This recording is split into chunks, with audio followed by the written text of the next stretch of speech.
Expo 67 transformed Montreal.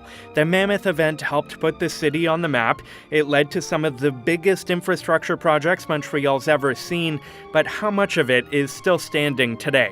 We tend to forget that we built most of it out of nothing. Notre Dame Island was built in 10 months for the event. Montreal's metro system also opened the year before. There are some mementos like the Habitat 67 housing complex, but most of the exhibitions at the World's Fair were temporary. You still feel a lot of the Expo present, but it needs to be explained when you run around there. From the Soviet Union's space odyssey to America's Hollywood extravaganza, 60 countries had pavilions. Only about a dozen are still standing. The U.S.'s pavilion was turned into the biosphere, while Canada's pavilion is now an office building. The Montreal Casino was erected on top of the Quebec and France pavilions. Meanwhile, Jamaica's is now an event space. But some, like the Tunisia or Korea pavilions, sit vacant.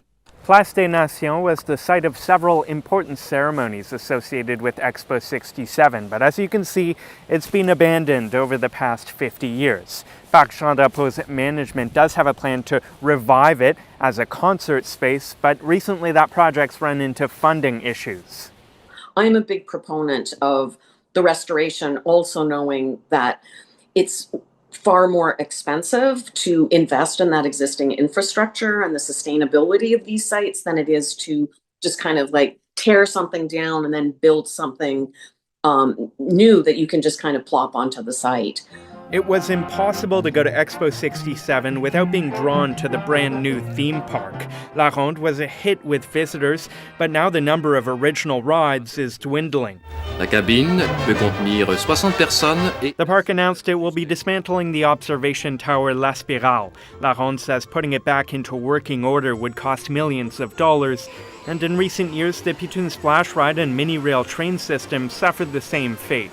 And it is a landmark because when you come in Montreal by the Jacques-Cartier Bridge, that's it. You know you're coming into Montreal because you got the Spirale. They're taking out rides. They're not putting anything back. That leaves only one space that has stood the test of time at La Ronde. The children's area features the Explorateur boat ride and the Safari from 1967. Still bringing joy to a younger generation of Montrealers, but who knows for how much longer.